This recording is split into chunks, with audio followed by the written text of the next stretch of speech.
Hi, I'm Gabrielle. Welcome to my channel. I like to talk about a lot of book-related content, mostly fantasy, but I like to, dabble in a few other genres. And today, I finally read Graceling. I'm so excited to talk about this because this was the shock of the century, might I add. I haven't been old a century, but it is the shock of the century. So this book was originally published years ago. This book was originally published in 2008, so boy am I behind the times, but wow, I was so shocked how much I really enjoyed this book. I want to say, I almost DNF'd this, and I'll tell you why in a minute. So for the month of June, my book club, in-person book club, chose Graceling as our choice, and it was actually my idea. We normally each get to input one book, and then we spin a wheel, and whoever's is chosen is the book. Both of mine so far were questionable. One was Piranesi, which I'm not going to talk about it. I do not like that book. And so this has been the next one that's my choice. And at first I was regretting. I was like, oh no, what did I get us into? But essentially, Graceling is in a fantasy world. I believe it is YA. And it's in a world, I honestly couldn't tell you the names of any of the country or the world itself. But we follow our main character, Katsa, I believe is how you pronounce it. And Katsa starts off the story very young. We learn that her parents are dead, but her mother was the sister of the king of her country. And so as the niece of the king, he sort of has a little bit of mercy on her in terms of letting her live with him and raising her. Not as his own, but funding for her to live at the castle or whatever. So within this world, you can be graced or not. And to be graced is a bad thing most of the time. It means you have some sort of special power, and oftentimes they're useless unless your royalty of your country can utilize you in some way. They're mostly useless. I don't remember what they used as examples of useless ones, but maybe something like knowing what wood was used to make a piece of furniture. Let's say, for example, that's a grace. That wouldn't be very useful. But for Katsa, her grace is violence, death. She can kill people without even touching them. She learns that through a terrible, tragic accident where I think it might be one of her other uncles, not the king, or maybe it's a cousin who's older, is treating her inappropriately when she's a child. And due to her uncomfortable feelings, her body kind of just manifested her power and killed him. And so then, since that happened to her when she was 8 years old, people have been terrified of her. But her uncle, the king, decided, oh, I definitely need to keep her around because she can be used as my personal private assassin, basically. So that's kind of how the story kicks off. And then it does a bit of a time jump, but I honestly don't know if I missed it within the text or maybe it wasn't specified. But at some point there's a time jump to where the majority of the story takes place when Katsa is older. I think probably around 18. But I'm not actually entirely sure how old she was. This will be a little bit of spoilery since it's not a new book, and I anticipate most of you have probably read this and aren't super late like I was. Okay, so one of the pieces of drama is that one of the far-off kingdoms, countries, the Leonids, I believe is how it's pronounced, the father of the king was kidnapped. And so the story starts off with Katsa saving him or capturing him from whoever kidnapped him and bringing him to stay at the castle where she lives with her uncle, but secretly. She doesn't tell her uncle that the grandfather is there or that she saved him because she wants to find out who originally kidnapped him in order to, get some justice, because this is a very prestigious man. This is the king, or I guess he was once a king, or I think he maybe passed his kinghood straight down to his son from his father, because he was already like old at that point, but he's still a member of the royal family. So this is like a big deal to capture him. So the whole plot starts off from wanting to know who originally stole the grandfather. Katsa kind of leads this underground group called the Council, who are going about like trying to support those who are graced so that they don't live terrible lives or get abused. And they're also looking into this kidnapping. She soon meets Poe, who that's just his nickname, but he is one of the princes and grandsons of that grandfather. So he's the youngest of, I think, like 7 princes of the Leonid kingdom. And so he's come to find out like who took his grandfather and where his grandfather is. He has a grace, and you know graces are graced by their eye color. They all apparently have like 2 different eye colors. And so I think Katsa's are blue and green, and Poe's, one is silver and one is gold. So that's very interesting. But his grace, so Poe actually is very well regarded in his own kingdom for his grace, because he's graced with fighting. And the Leonids apparently are very, pro being a skilled fighter. So his grace is like perfect for where he lives. So everyone loves him as a prince. So there's a lot of initial conflict between Katsa and herself, really. And that is a huge theme throughout the whole story, because she doesn't want to be used by her uncle as this assassin. And so Poe kind of helps her because he comes to her castle to, again, find out where his grandpa was. And he's like, I know you have him, just tell me. So she somehow trusts that Poe is like a good, honest person. And so she tells him the truth about his grandpa. He agrees to keep it a secret. And then he wants to help her continue to find out who really did this. So he stays at the castle under the guise that they're training together.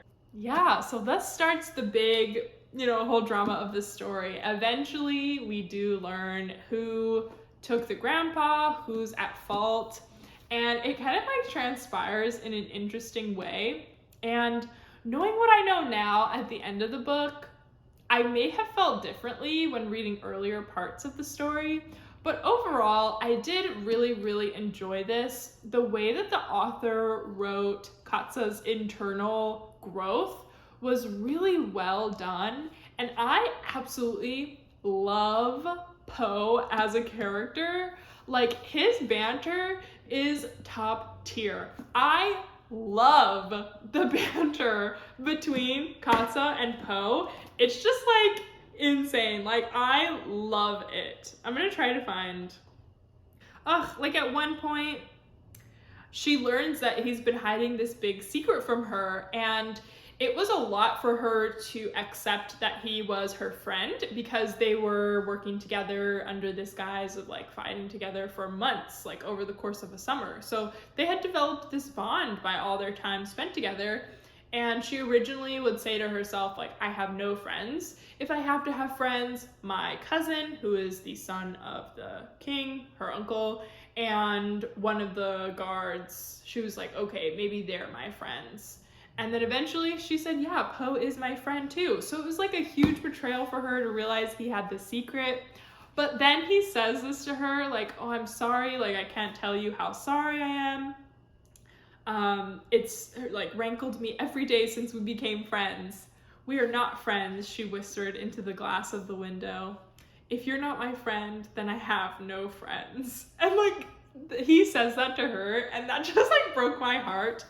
And there's just like a ton of lines like that throughout the book that I just absolutely loved, especially from Poe.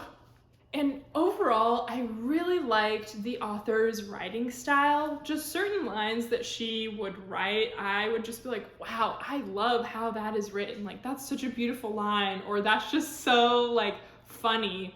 Like, for example, I have this one here. Katsa is going to intimidate this lord on behalf of her uncle, the king, because he apparently slighted the king in some way. So she goes to the lord and she's saying that she's not going to kill him. So the Lord says, "Oh, my lady, thank you, like I can't thank you enough." And then she says, "Katsa didn't think a person should thank her for not causing pain. Causing joy was worthy of thanks, and causing pain worthy of disgust. Causing neither was neither, it was nothing, and nothing didn't warrant thanks." I just love that line. Causing neither was neither, it was nothing, and nothing didn't warrant thanks. Because one, it's so true. If you think in Katsa's, mind, yeah, why would you thank her for not hurting you? But also I just love the way the author wrote it. I don't know how to describe it. I just thought it was so fun. And so yeah, I just love that throughout the whole book. With the major exception. So like I mentioned, I almost DNF'd this. I'm extremely thankful that I basically had to read it for my book club, because the first 40 pages of this book were ridiculous. I am not a big fan with what so many fantasy and sci-fi books do, where they start just jumping right into the world and using the words of the world without giving context to what they mean. So you really have to gather context clues over time to understand what certain objects and places are in that made-up world. And this did it majorly, to the point where I was like, what the heck is she talking about? There was, I don't know, she would just say oh, the Leonid would do this with his grace while he captured the Flabbergob, and Prince Raffin grabbed onto the Murgog, and I'm like, what is she doing? I had no idea what a Leonid is. I don't know who Prince Raffin is. I don't know what all these things are. And the first 40 pages were like that, where it was really, really bothering me for some reason. And so it took me multiple days to just get through that first point, because every time I would pick it up, I'd be I would immediately put it back down because I would not know what the author was saying. So once it got through to the point where Poe comes looking for his grandfather, which is probably maybe at page 50 or 75 or around that time, then the whole rest of the story was you get it, you know what's going on. But that first part, man, oh man, it almost got me, because that was rough. Now, one thing I'm so sad to learn is that I thought this was the first in a series following the same character. And while yes, it's the first in a series with companion books Fire and Bitter Blue following it, I don't believe any of the other two books follow Katsa, and that's extremely devastating for me. What? So the book leaves off not quite on a cliffhanger, but absolutely with more to dive into. There are a ton of unanswered questions, and huge changes happen to Katsa and Poe right at the end of this book. So I was looking forward to reading a next one immediately. But when I saw the synopsis for Fire and heard this random name of this character I've never heard of, an entirely different story with no mention of Katsa and Poe in the synopsis, I kind of realized I don't think there's another book about them, and I cannot believe that, and I don't understand why. It actually makes me genuinely upset, because this book was very, very good, and it's really well rated. And actually, you know what? Maybe I need to do a little bit more research, because I think this author released 2 more books within this series recently, in 2020, after, so many years of it originally being published. So I need to see if maybe she did expand on Katsa's story, because I absolutely need to read more. And there was easily more, at least a duology out of this story, and it kind of devastates me to know that the next one isn't going to be included. I will say I probably will still read it and find out for myself. And Bitter Blue is actually a person who was in this book and is a main character, so maybe Katsa will be in Bitter Blue's book. But I just was very devastated to hear that, so yeah. But yeah, okay. Are you like me? Have you not read Graceling yet up until recently? Or maybe you still haven't read it? Or did you read it long ago and what did you think about it? Did you like it or not? And did anybody else struggle with the first like 50 pages? Please let me know that I'm not alone, because I honestly had such a tough time, but ended up loving it. So yeah, highly recommend. Thanks for tuning in though. I'll see you in another video very soon.